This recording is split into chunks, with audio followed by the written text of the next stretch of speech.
Welcome, welcome to Talking Race and Kids. I just want to announce to everyone out there that the people on this panel, including Andrew, who's a little sick and is trying not to cough, um, are very techie, it turns out. We've had our showrunner was sick today, had an emergency, and we didn't know how to put on the interpretation, and we did it, right? We figured it out, and then you'll meet the sort of show producers later who are actually not film editors, but managed to put together some clips for us today. So we're really excited about today's program.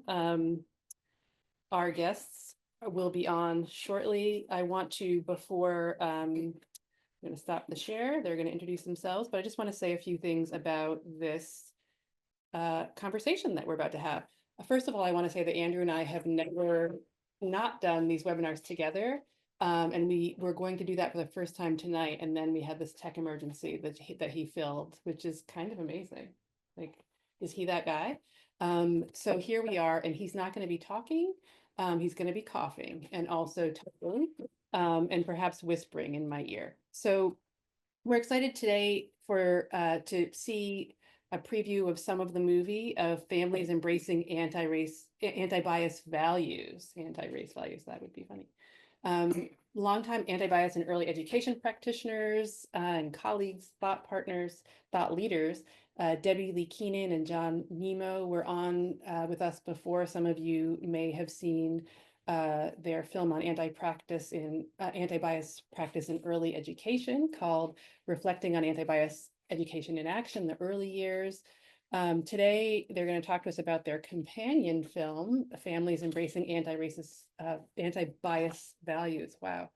Where instead of focusing on educators in schools, they focused on parents and how they're thinking about and extending anti-bias values and practices at home. The whole film and the previous film, that film, a guidebook to help you have conversations around the film. The films are all free. Such an incredible resource for those of us who really want to raise anti-bias kids and anti-racist kids.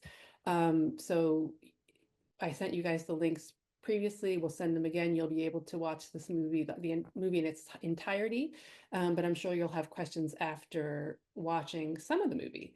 I'm excited to have Debbie and John join us, and also two parents, two of the stars of the film, Cassie and Gabrielle, sorry, who are in the film are going to join us as well. So come on. We'll ask them to introduce themselves and to share any identities that are sort of relevant or they want to mention in this moment. Hi, everyone.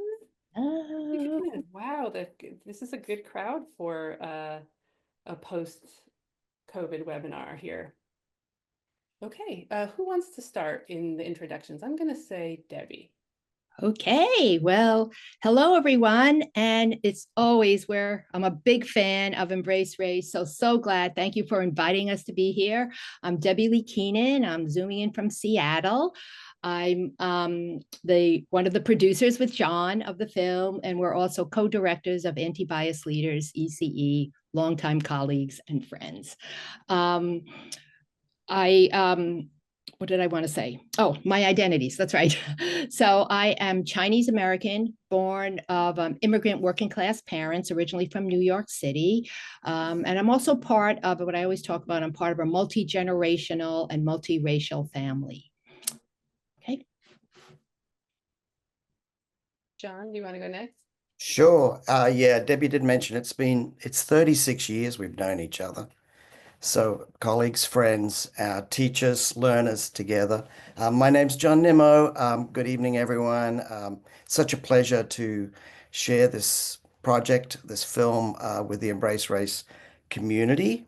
I'm a professor emeritus at Portland State University, which is code for I just retired. Although I like the Spanish word, I think it's jubilation. Sounds much better than retirement. More importantly, I'm a dad of two grown children and a granddad of a new grandbaby. So that's why I'm glowing. I am a white cisgender man. My pronouns are he, him. I'm also an immigrant from Australia with Anglo-European settler colonial roots there. Here in Portland, I live and work on the unceded lands of many native peoples who've lived along the mighty Columbia and Willamette rivers. And my light is now going on and off. So that's what's happening here. Anyway, welcome. Thank you. And I'm sorry I didn't get to put pronouns on everybody's names, but Gabrielle, would you like to introduce yourself? Hey everyone, I'm Gabrielle Nomura Gainor. Really great to be here with you all. I use they, them pronouns, and I am tuning in from Seattle on unceded Duwamish land. And I am a Japanese Filipina American dancer, activist, and mom. And I also am the communications director at Plymouth Housing, and we provide housing and supportive services for people experiencing chronic homelessness in Seattle. And as mentioned, my family is featured in John and Debbie's wonderful film, along with Cassie's. And in the film, you meet my husband Casey, who is white, and our two mixed race kids, Kiyomi and Mika. And then my dog Nimmo is also featured in the film as well. That's great. So happy to be here. Thanks for having me. Thanks for being here. Cassie. Hello, everybody. Cassie Worley here. Coming to you live from Seattle, Washington. Also featured in the film, I am mom to Cami, Kaya, and Mila, who you'll get to see. I come from a biracial family. My mom is Caucasian and my dad is African American. And I am very excited to be here and to share our story. So look forward to it. Thank you so much. I think I mentioned, Andrew's not sure I mentioned that he doesn't have a voice tonight. So that's why he's a little bit to the side. He's usually a little bit, he's, usually cracking dad jokes. So we're spared tonight, which is nice. Yeah, so you all know, but most of this audience knows us pretty well. So I think we probably don't need to go into our bios, but we'd love to start with, because Embrace Race really focuses on race, and anti-bias is a different set of, not something that is totally aligned with us, but it's a little bit of a different twist on a little bit of a different approach. So I wonder, Debbie, if you could talk to us a bit, for those who don't know, about what anti-bias education or values are. Sure. Thank you, Melissa. So anti-bias education is an approach that puts diversity and equity at the heart of everything we do. We think about that as early childhood educators, and families also think about that. It's based on the research that we know that children are capable of observing, experiencing, and actively making sense of their social identities, bias, and the things that are happening around them. And this approach is also guided by 4 interconnected goals, which are relevant for all children and all adults. And the first goal is about identity, and it's making sure that you feel pride and confidence in who you are. The second goal is about diversity, developing empathy for people who are different from you. The third goal is about justice, recognizing what's fair and unfair. And the fourth goal is about action or activism. And I like to explain that as really the idea of empowerment, being able to stand up for yourself and for others when you see something that's unfair. So in this film that we're going to preview today, we know that there are families who also think about, they may not call it anti-bias education, but they're thinking about these values, these goals of identity, feeling good about who my children are, about diversity, understanding people who are different, developing empathy for people who are different, and also understanding what's fair and unfair and standing up. So you'll see a little bit of examples of that in the film.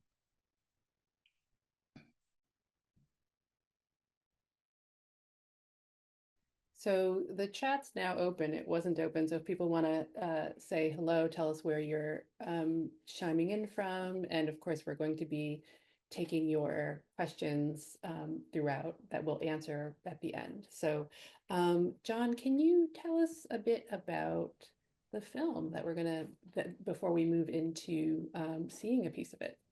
Absolutely. And I'll try not to interject any dad jokes because I'm not sure if I can replace Andrew. Sorry about that. So as you know, our first film focused on teachers in the classroom. When you're doing a film and you've got 45, 50 minutes, you really have to focus it. And it became very clear afterwards that while we sort of talked a little bit about families, that we really need to make a film that focused on the voices of families and trying to raise up a diversity of voices, just like Gabrielle and Cassie. And it became clear that sort of creating this more just world we talk about requires educators and teachers and parents, families to come together. They can't, it's not something that just teachers magically do in the classroom alone. Like the first film, we also wanted to have, we didn't want experts, Debbie and I talking, so we don't appear in the film. We wanted to raise up the voices of the parents and families in the film. And so you won't see any explicit messaging. It's really a provocation for dialogue. I think a really important goal for us was to build greater empathy among teachers around the complexity that goes with being a parent and having a family and thinking about what kind of world they want to build with their children. So for parents, they're deeply emotionally involved. Teachers are too, but parents more so. They're advocates of their child. Now, with their children for a lifetime, even when they're adults, they're still your children and you're still working with them. And they have these strong dreams as well as fears and concerns that they're dealing with. So we want to sort of bring that forward a bit and make sure that teachers who are committed to anti-bias education were empathetic and understanding of that complexity that's going on outside of the classroom. Not all the anti-bias is happening inside the classroom. And we also wanted to sort of create a counter narrative to this narrative that's going around or has been going around for, it's got, I think, a lot worse in the last 10 years. Sort of this idea under parental rights that somehow parents don't want to talk about diversity. They don't want to talk about identity. They don't want their child to feel uncomfortable. And we want to counter that because that's not what we see and that's what we experience. We see families who do want to think about the groups that their child belongs to. They do want to think about what does it mean in terms of race and class and so forth. What does it mean to be in the world? And that they see children trying to make sense of these things and that children can see bias and they try to understand it.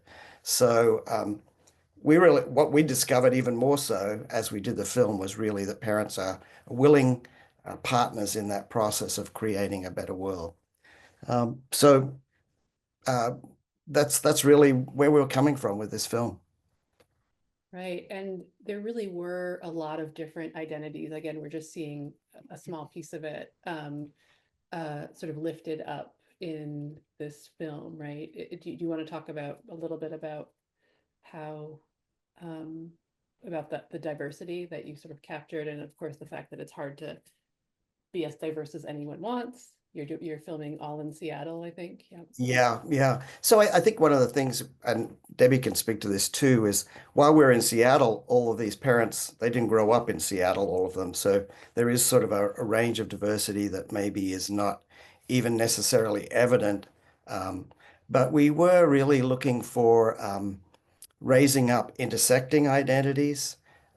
We became very clear that we wanted to focus in on biracial identities, for instance, indigenous identities, looking at interactions between disability, ability identity, and gender expression, so forth. So I think that the one area, and I think Debbie would agree with me there, that we struggled with, that we wished we could have represented more effectively in the film, was around social class, and particularly folks who may be houseless or folks who are dealing with incarceration. Because you're going on film, it's a great deal of vulnerability, and I'm sure Cassie and Gabrielle can talk to that. The vulnerability of being on film is difficult, and of course requires a lot of relationship building, which we did. But I think we were still very successful in accessing a pretty diverse community for the film. I agree, right? It's always right? It's always intersectional in our work as well. Great. Well, I think we're ready to watch the first clip. Am I right? Yeah, yeah, Okay. yeah. Let me share.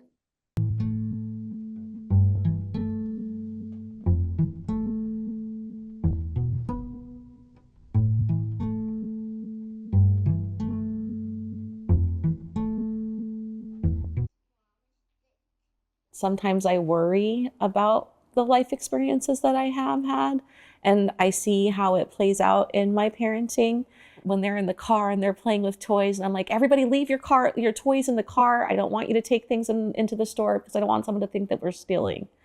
Or keep your hands in your pockets and don't touch anything when we go through the store.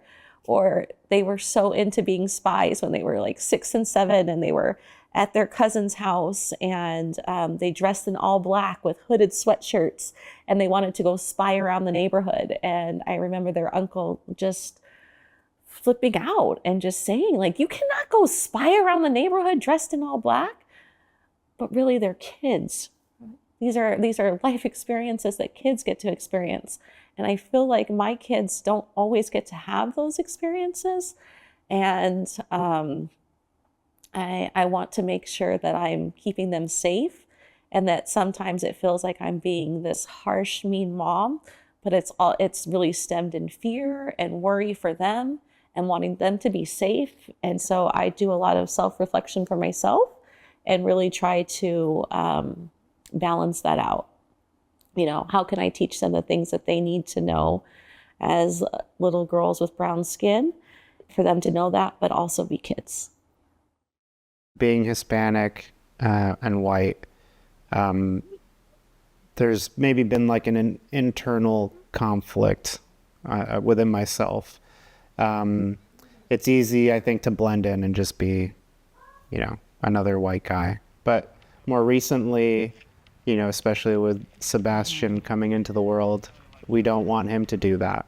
You know, he's mixed race, obviously. He's Asian and Hispanic.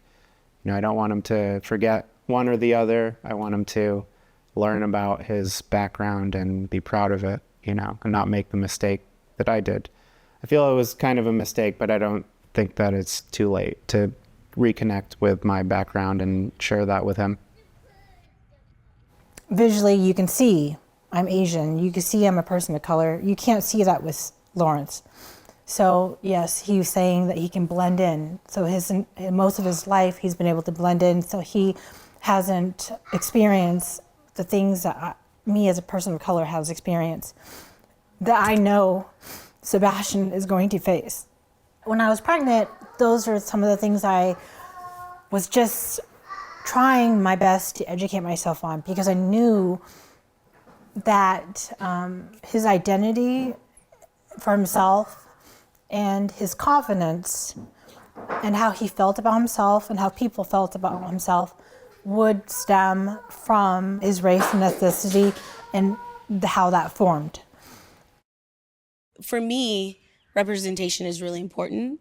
I mean, we have a rule in our house, like you can't have white dolls. And the reason for that is because I grew up in an environment where all I could have was white dolls, really. And I think for our kids, what's important for them is to build that confidence in who they are. And so we intentionally seek out Black dolls, books about Black kids. Like most of the literature in our household is brown skinned kids in books. Even with Miles, right? He's almost 3. Yeah, he's almost 3. I'm very blank. Oh, are you want to play with the little black boy? Like, you know, the black boy who looks like you. I'm very intentional of just constantly saying that to him. just so he knows, because it's, I don't know, I feel like I have to do extra, and sometimes I know I go over the top, but I'm just trying to get him a real good sense of like self.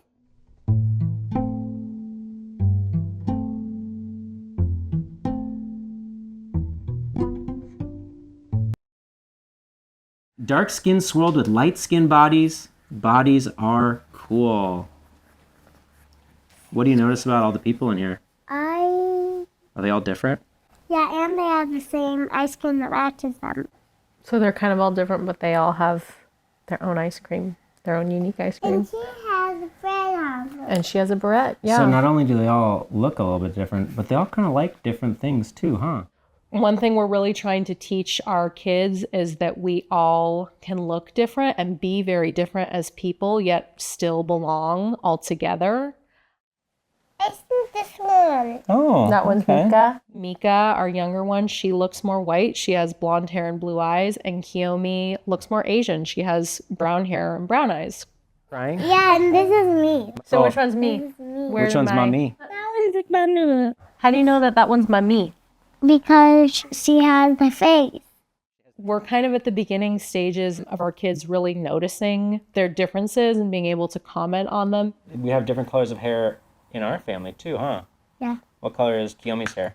Brown. What color is Mika's hair? Brown too. You're brown too? It looks kind of lighter to me. I think it's maybe blondish hair. Yeah, blonde. What color is mommy's hair? Brown. Pinkish pearl. Pinkish pearl? Pinkish pearl. I like that.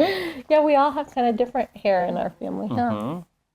People already comment and will say, oh, that's your white child or that's your Asian child, which can be very like dehumanizing in the moment. But like the reality is they do look different, and we want them to be really confident and prepared for when that happens.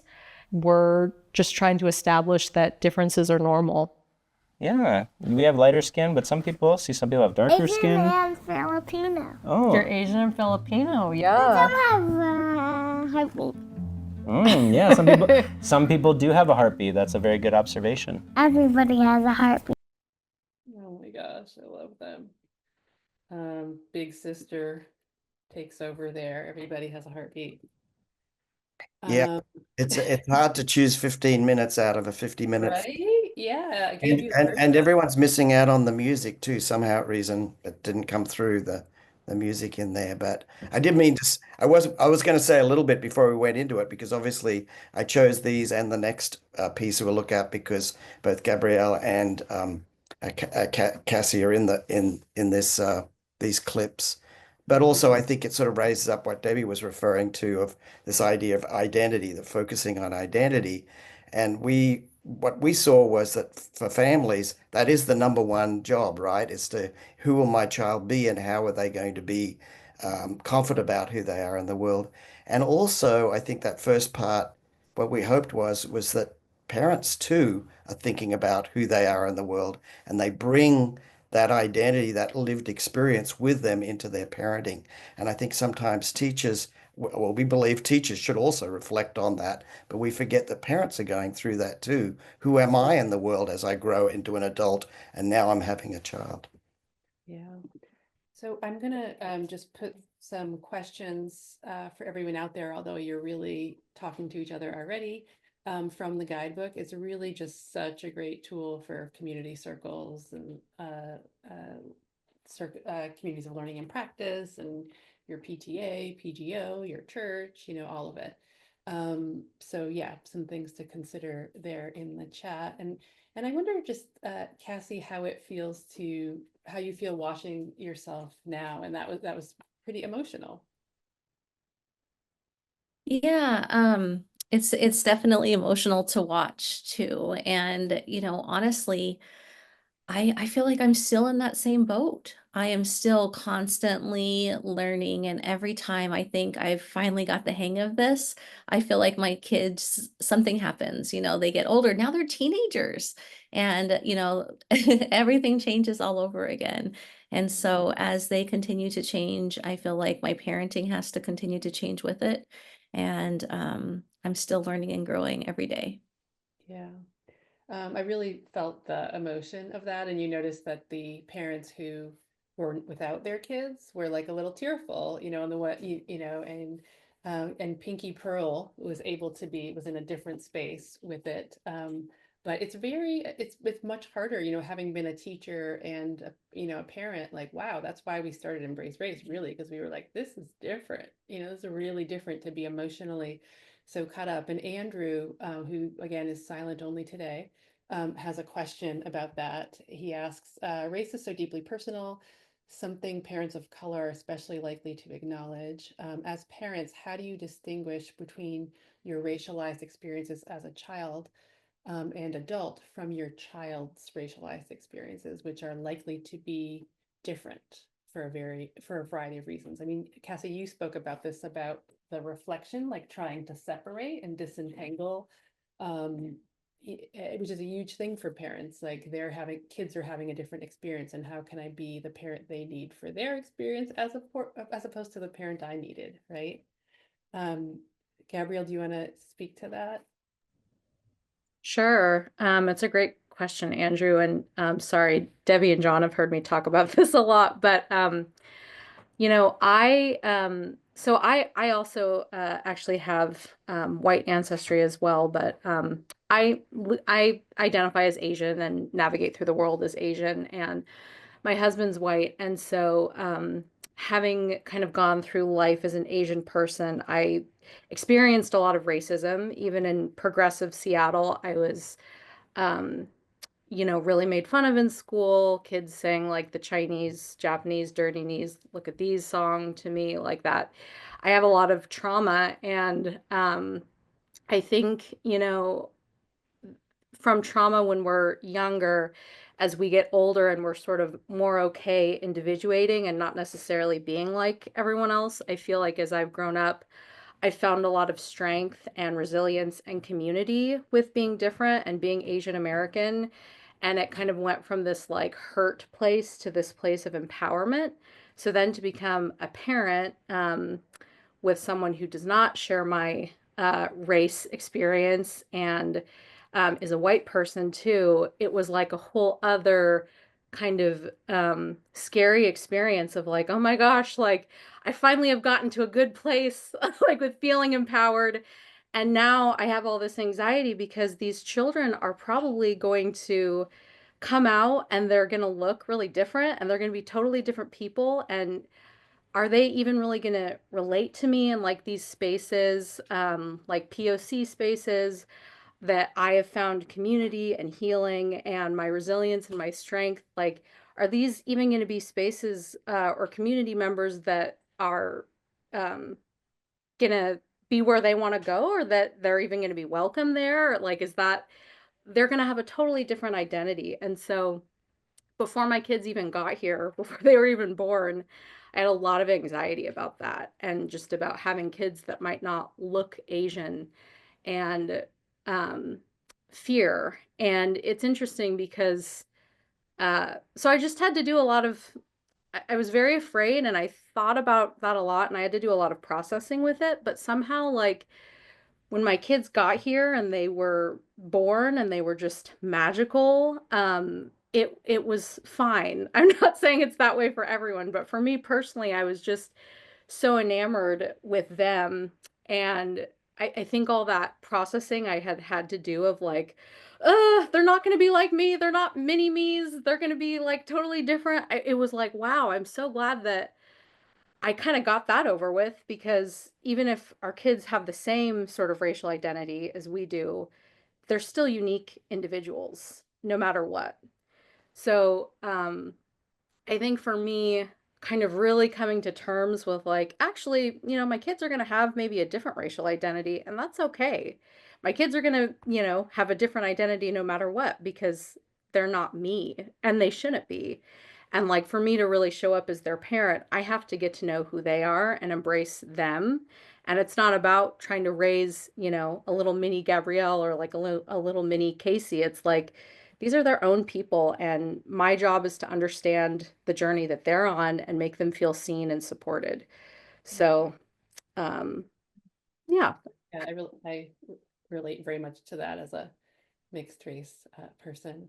And Cassie, how do you find that? I don't know if you saw that there was a Zoe Kravitz did a Saturday Night Live skit where there was like a new, maybe it was like the new Amazon store or something, and you guys are in Seattle, and you didn't need receipts, and the black people go in and they're like, oh, you don't need it. No, no, and they're just like, what? They just sort of can't believe it. It was fun, so fun, and so relatable.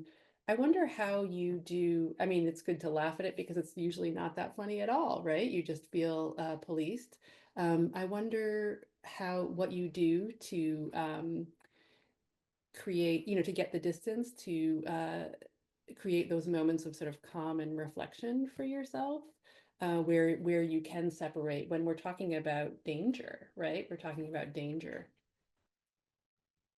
Yeah, I think, those moments of reflection, I'm really close with my girls. And, when I'm telling them, hey, you can't, take toys in the store, or, some of those other examples that you saw in the video, a big part of my reflective practice is really the opportunity to share my past experiences with them and to help them to understand why I have that fear. And even though it's a way to build relationship with my girls and to help them to understand the why behind what I'm saying, it's my reflection for me to think through, where is this fear coming from? What is it stemming from? Why is it happening? And really think through it and think about, like, okay, is this just in my mind? And am I thinking worst case scenario? Because sometimes what I notice is that I always worry about the bad that can happen. But by doing so, I wonder if I'm not allowing the good to come in as well. And so that's another reflective piece that comes up for me with that. Yeah. Okay. We're gonna move on to the next clip, only because there's so much I could ask you about just this clip, right? I mean, this series of clips and even the other people who were in them, who were really just amazing. You all amazing. These stars. Where'd you get these stars? They're amazing. It's very able to express themselves and their vulnerabilities in ways that really help us. So thank you, stars. Here is the next one.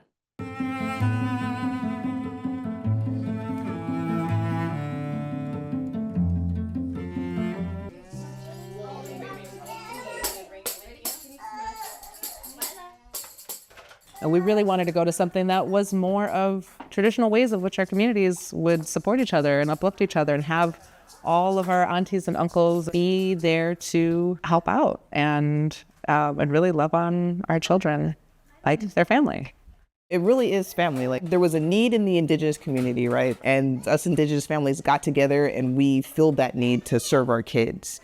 It's a beautiful thing to be able to have all of who your child is represented at their core. It's acknowledged and it's represented and it's just in the forefront. That wasn't the case for me, growing up. It was like, oh, you're only one way and you're a little bit of this. And you kind of felt like you had to be one way or the other just to fit in. Actually, my wife were talking about this just, not too long ago. And, we realized for most of our child's life, she has been surrounded by community and these relatives that she recognizes as either auntie or uncle. And you have all these cousins to play with and to share and to grow with.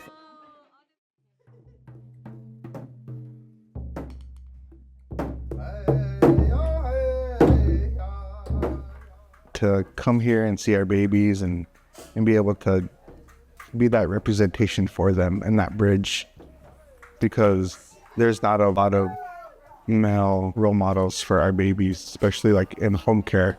And I'm doing my best to shift that mindset, especially within my family and my extended family, to show how important it is to have that male role model for our babies, to have that male support for them, to teach them, and also not carry that over masculinity of having to be macho and things like that, but to show that it's okay to have feelings, to be loving and nurturing. Our kids are a lot smarter and that they carry a lot of knowledge that some adults don't know. As like traditional upbringing, it wasn't the parents' main focus to raise the kids. It was the whole community as one to help discipline them, to teach them different upbringings, all these cultural lessons. Whenever something happened or any conflict happened, all they would do is send them to a relative. Go talk to this person, go talk to this person. And then the kids come back, hurt feelings or feeling sad or whatever. And then the parents just embrace them and hug them. And so that was kind of our main focus for the babies here, is to be that support for them. Get it, baby. Hey, aho.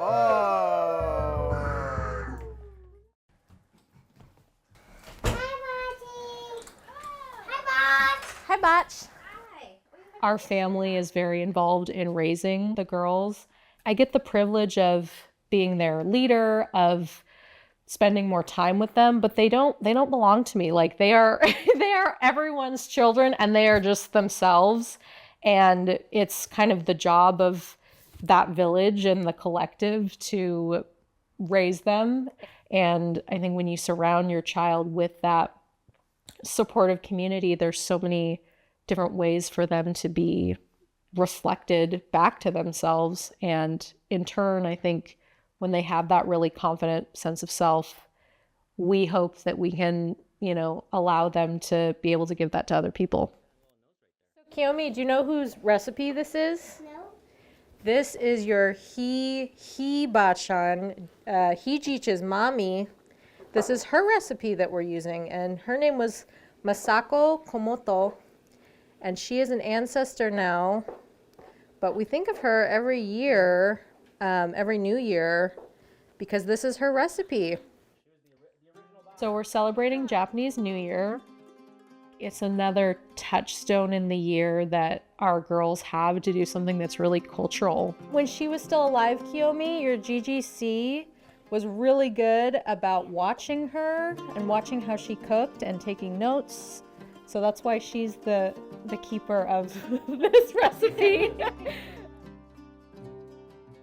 There's so much that's gone into who our kids are. There's generations of people with different experiences and different successes and different traumas and different regions and countries and just generations and generations of things have poured into bringing these kids to who they are. It helps them understand themselves and where they come from. Thank you, Kyo. Being a mixed race family and having each one of us kind of look different, it's like our superpower. That's the foundation for the self-love and self-acceptance that will help them love and accept other people who may be very different from them.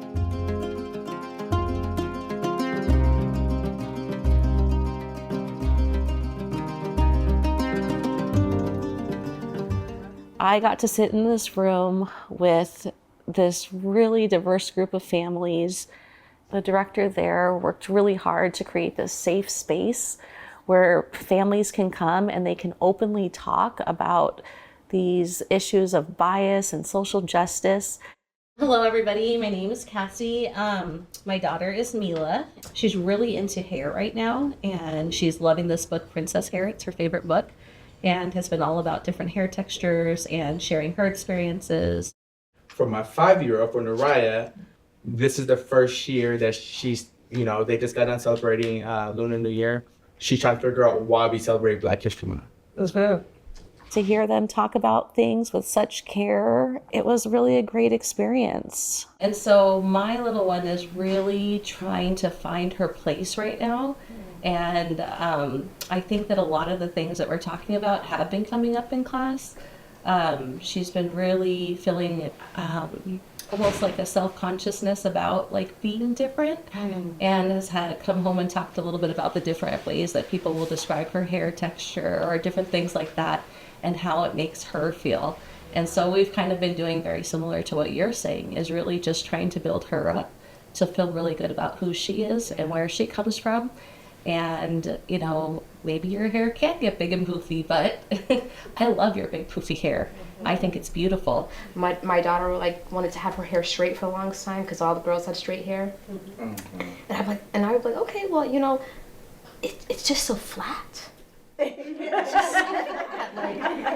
I was, but okay, and for me, I always I want her to, like what you said about preserving her confidence and making her feel just, because I think that's the most important thing. So did she straighten her hair? No. I did. When she wanted her straightened, yeah, I would straighten her hair. But I would do things like wear my hair even more, like, just like I'd put it braids or out, or like, so I was on the other extreme. You know? And I know she looks up to me. And so I don't know, maybe I manipulate my kids. I'm guilting them by telling them it hurts my heart and my ears. I'm like doing all this Jedi mind trick. I call it gentle parenting. But no, or I would start wearing like these very pro-black, like very pro, like just celebrating our heritage, our culture, and like. I was just listening to all of these different things that the parents said, and it was just this aha, like, they're going through the same things that I'm going through, and they're having these same conversations in their homes that I'm having. And it just felt, just hope that we're going to build better humans. Because folks can be vulnerable and give real life, situations, and understanding that, like, we're all imperfect, we're all trying, we really don't know what we're doing. There's no playbook. And so there's no right or wrong on, doing it, right? We all were raised a certain type of way. We felt like we turned out okay, but it's like, we can't raise our kids the same way in this environment. So it's good to always just come together to hear that other folks are kind of dealing with the same things you're dealing with, and that you're not on this island by yourself trying to figure everything out about race and being anti-bias. Is just something that and it's always changing. Yeah, thanks. I really want to meet all these people. They're great. So I know that, let me put some, the next from the guidebook in the chat. It's funny, we were saying earlier that we started Embrace Race because we were having, it was a similar thing. We were at like a meeting at a school, right? And we we didn't feel like, oh, now I understand. We didn't go home with like, now I know what to do. It's more like we went home emotionally, sort of catching up to what we knew intellectually, which is that everyone's going through this. This is challenging, but worth it. And you can't, and it's day to day, right? Because it's always changing and it's always hard. So I wonder, I know, Gabrielle, I know you were in a group as well, right? Weren't you in a group? There was a scene of you in a group, and I just wonder how that went for you, like what the advantages were, what you got out of being in that school community, and why you think it worked. Because we did get a lot of questions, and I'll ask you too, Cassie, and all of you, about how to do that. How do you create that community? Are you referring specifically to like the conversation we had at our school, similar to Cassie's, Melissa, or? Yeah. But you could answer it a different way. Okay. It could be other community that you created around this. Yeah.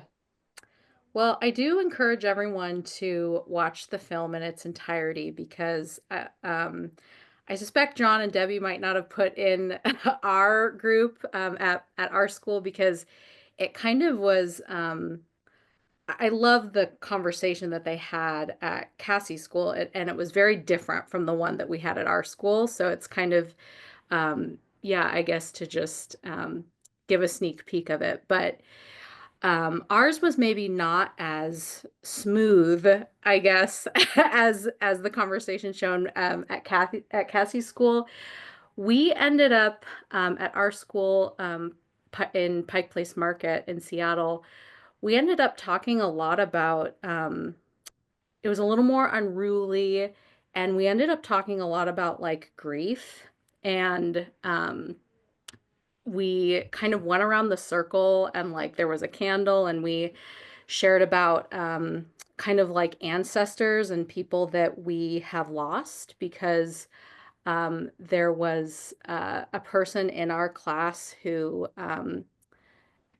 in my child's class who their father had passed away, and so kind of wasn't able to be a part of the school community. So it was really about inclusion and making sure that like everyone could have their families really represented in the school community. And I think it's a great example in the film, because it also shows how sometimes these conversations about race or equity, they do get a little messy and a little unruly, but I think it also shows that we kind of like found our way with that conversation. It ended up kind of going on for hours actually, and it felt like because we were sharing about loved ones and ancestors and kind of like the grief.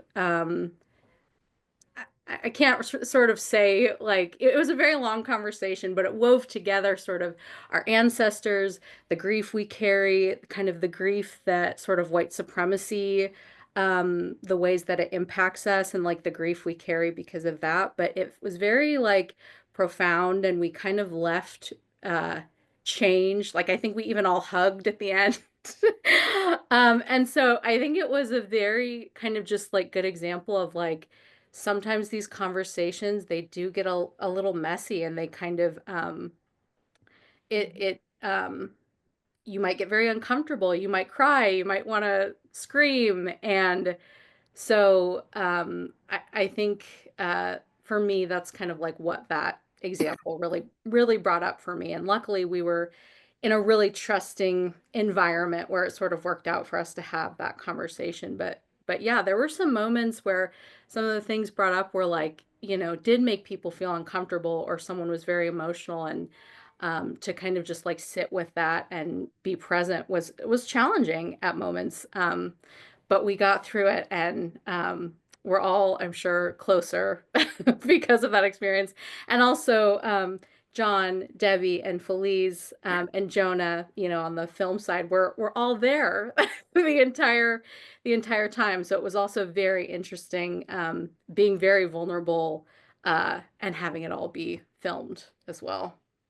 Yeah. Yeah, you get extra points for that. Cassie, what would you say? And that's a really great point, that sometimes it's messy and people get mad and there's rupture and all of it. Not that there was rupture in the film I saw, but yeah. But Cassie, what would you say was the secret sauce, that made people at your child's school able to be vulnerable in those ways, and that you felt comfortable being vulnerable? What do you think the school did, or the parents did, or? Yeah. I think, for me, what I see is it came from their director. And, when you're looking at her website, you can see that anti-bias work is at the forefront of all that she does. When you are on a tour, you can see it, you see evidence of it in the classroom. It's embedded into all that they do and say. And she creates this atmosphere where you do feel like you can be open and vulnerable. And what you're seeing here is just one of the many opportunities that parents are given to be able to share about themselves. And, even walking down the halls, you're going to see the teacher bio boards outside of each classroom and learn about their families and who they are. And parents are coming into the classrooms and sharing their traditions and cooking meals and talking about the things that they do at home. And yeah, it was just a place where I felt that I could share without the fear of judgment. And I felt like the director did a really good job of scaffolding and creating this community for openness. Yeah. We have some questions. Oh, Debbie, did you want to say something? I just wanted to add a couple things on, first of all, that Julie, the director, happens to be on this call also, and it is about creating that. I know she's done that, and many centers who do this is creating this atmosphere, this safe and brave space. I also like to think of it as being very relationship based, that it's developing this trust so that people can take risks, be vulnerable, and share ideas. And the other point message I wanted to make sure that people understood who are on this call is that, yeah, the films are available, and they are provocations. We're not asking you to copy what you see. It is impressive what you see. And it's really an opportunity for you, whether you're talking about your family, whether you're talking about your nonprofit, your business, or your school. How can I bring these anti-bias values? How do I bring ideas of equity and identity and diversity and action into our program. So that's one of the messages we hope as the producer, the person who, you know, make this film, and these wonderful families who have shared their stories. It's, you know, some people feel, oh, I can never do that, or it's too much for me, but it's what step can you take? So to see this as a provocation, not something I'm supposed to do it exactly the way Gabrielle and Cassie did. I use Just wanted to share that. Yeah. I use provocation all the time since your last film, because you guys had so many provocations, and I'm like, I'm going to do that. I just keep calling things provocations. I love it. We have a lot of questions. You all can still put questions in the Q&A, and we have some from registration. I wanted to just say that in terms of that Embrace Race actually has groups around race and intersectionally, is having some workshops soon. And I think Andrea might be in the chat, Andrea Huang, who's our community leader.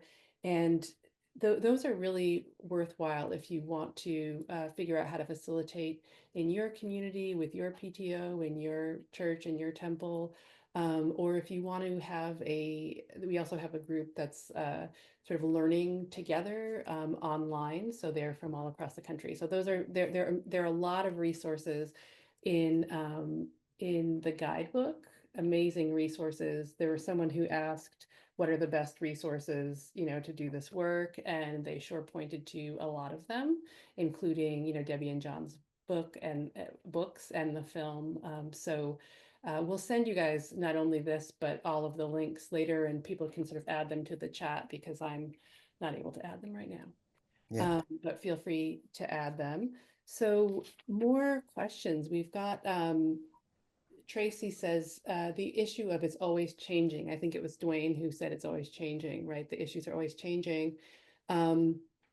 Is so true and present all the time and in multiple situations, and so hard to deal with. This is something I'm dealing with currently, and viewing these clips is bringing that up. Can any of your guests address that issue of things always changing and how you deal with the constant change? Anyone want to take that one? Yeah, I'll say a little bit as a grandparent who's in a multiracial family, right? My husband's Irish American, my last name LeeKeenan. I'm the Chinese, he's the Irish. So we have 2 adult children and 3 multiracial granddaughters who are part Indian from India, part Brazilian. So I had shared with Gabrielle, we've talked about that, and someone commented in the chat about mixed race being a superpower. And that always was very poignant when I heard you say that. And I thought about, because your children are young, as my children now are in their 40s, and my grandchildren are little kids and in their 20s, college students. So I've kind of seen how this has happened over time and the changes. So it's not just my identity that I bring. We say we carry our ghosts on our shoulders, you know, all the experiences I have, how I'm interacting with them.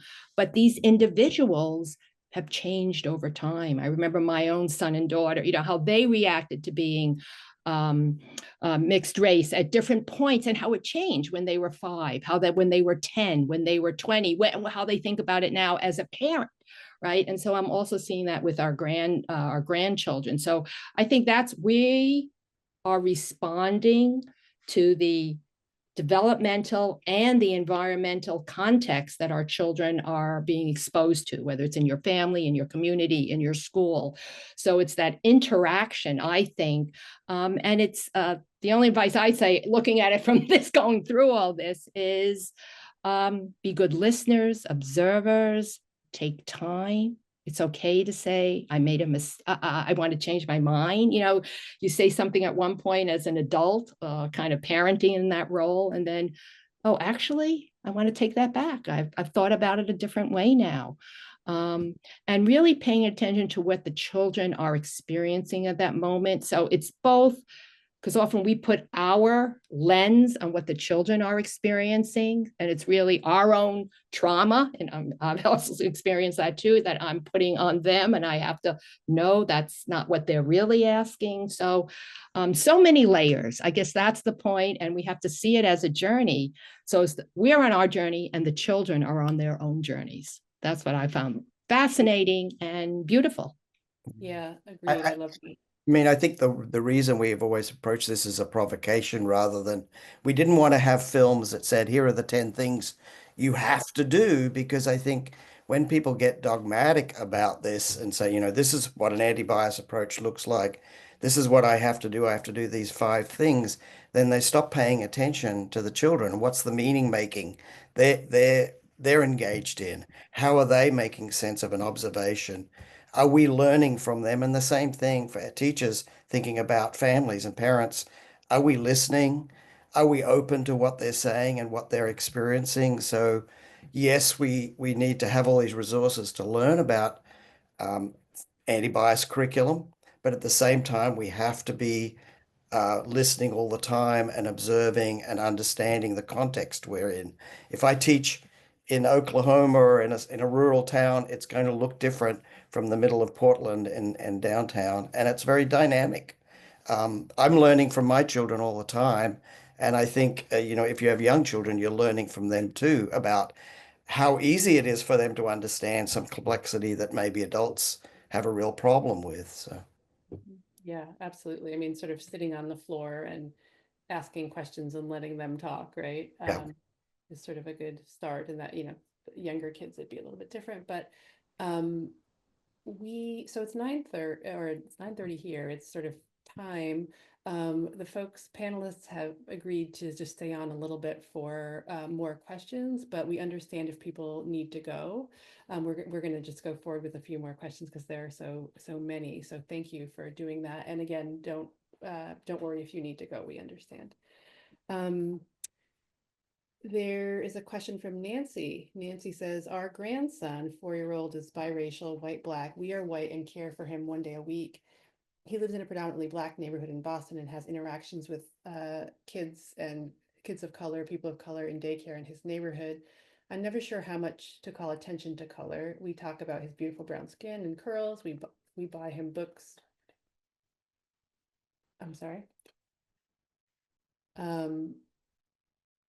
We buy him books and toys with brown faces, and I've noticed in play that he recently prefers white figures over brown when he plays. Should we comment on that, and how?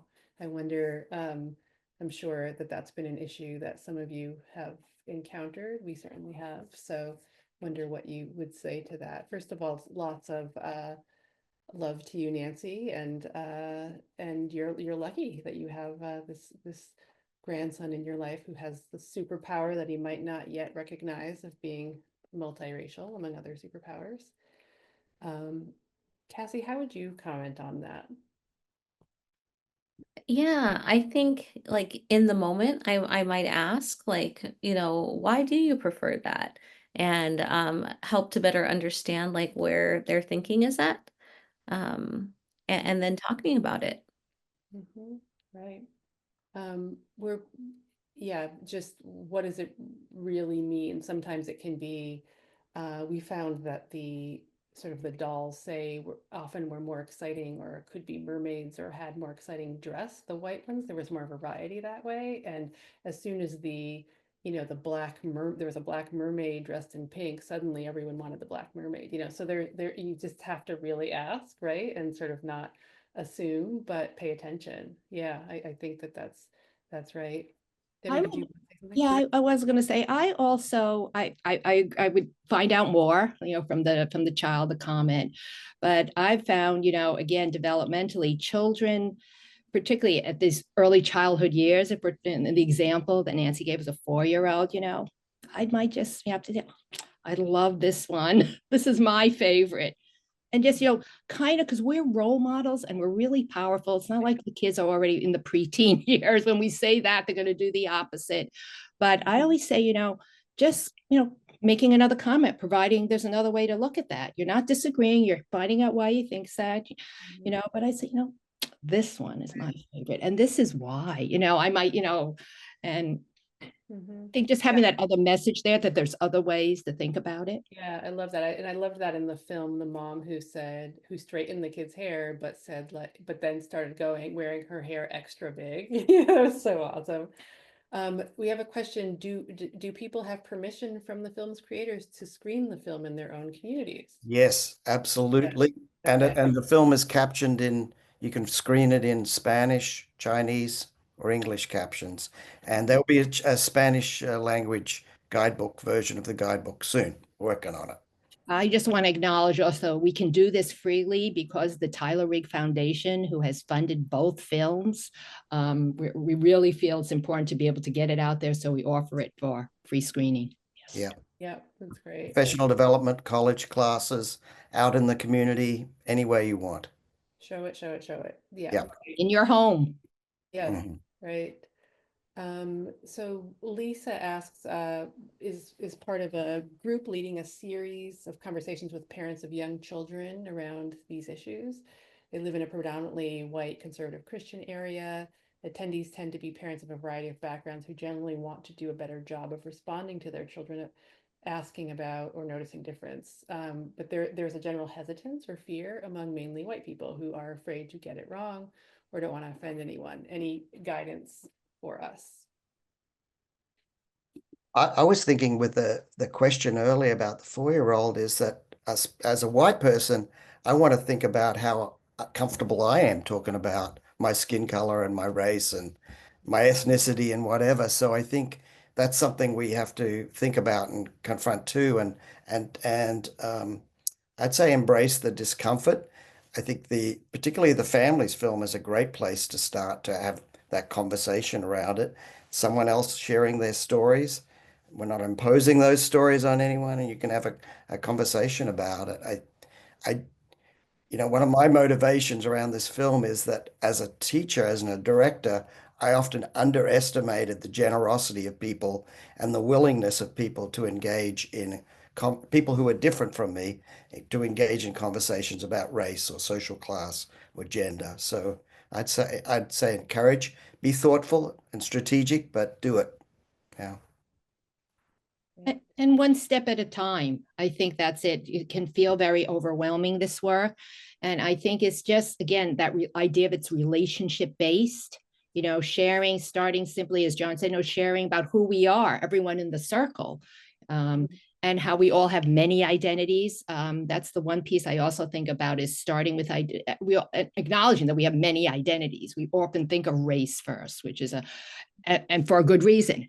However, we have other identities too. And so acknowledging that, and then people could introduce themselves, starting with the identity they're most comfortable with. And then maybe, why am I comfortable with that? And maybe not as comfortable with other identities. So it's just giving that opportunity to get to know each other. I think when I've worked with hesitant groups, I've been part of that. It's that honesty and building that sense of community that I really genuinely want to hear your story. And I'm really listening, and that you're willing to share your story. So that kind of thing. Yeah. We do have quite a few questions about that we've asked, not quite the hesitancy, but we've asked this in different ways, but I'll ask it now. Isabella asked, I'm a first grade teacher. What are some of the best practices for bridging the gaps between anti-bias work we do at school and with families? Like maybe there's kind of low hanging fruit.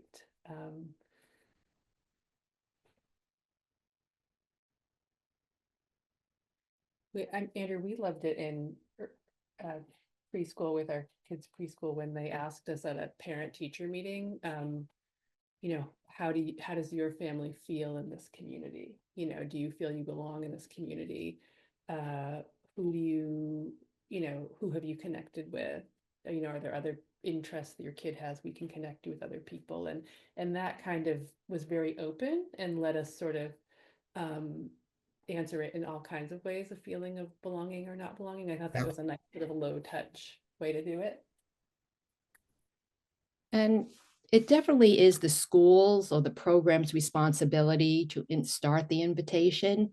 I think we talk about this reciprocity, this kind of, two-way street where we're learning from each other. We always talk about that, this mutual trust, but I always say, but whose job is it to really create this space to do that? It is the teacher, it is this director, the program's responsibility. So, and again, it's finding multiple ways, not just one time. I feel that parents fill out intake forms and you get this information. I love the many programs. We used to do that at our school, where we would have, each year we'd ask the parents to write us a letter. What are their hopes and dreams for their child this year? What do you want to share? And not assuming that's the same as last year, if they've been in your school more than once. What are some different things that have happened that you can share? So really giving families lots of opportunities in different ways. One thing I learned as a director, you never can do it once. You have to do it over and over again in different ways to reach out. Great. That's helpful. Towards the end of the guidebook, there's a section on action, and it's developed a framework that we developed from doing the experience of that we came into the film with and then through the film. And I think it might be very helpful for folks to have a look at in terms of looking at some of the things that are happening with families and how you might respond from the point of view of the school to that. I think the other thing is engaging in conversations about culture, particularly if you've got groups that include majority white, because I think often folks tend to still hang on to this sort of idea that the dominant group doesn't have culture, everyone else does. And so finding a way to really make that more every day. I remember at our infant toddler room, the teachers invited parents to bring in a piece of material that had some kind of memory or significance to them from their childhood or from their own child's childhood. And they just talked about it as a way of talking about culture rather than having people, name what their culture is. And then that sort of opens the door for a deeper conversation about what groups do we belong to? How are we different? Thank you so much. I think we thank you for that extra time and for being with us tonight. You guys are going to love this film. Everyone out there, go watch this film. And I think particularly watching it in spurts and talking about it, that would be one way. All these people who want to know how to bridge the gap, that could be a way, right? It's just, we're going to show, the first chapter, there are 6 chapters. Really consider that, and there are questions to ask, follow up with. So the work is sort of, that part of the work is really done for you. So thank you, everyone. Thank you, Gabrielle. Thank you, Cassie, Debbie, John. We really appreciate you. Thank you all. Thanks for coming, everyone. Thanks, everyone. Get better, Andrew. Yes. Yeah, we'll have a voice next time. Thank you to our interpreters to Spanish, Lydia and Patty. Good night, everyone.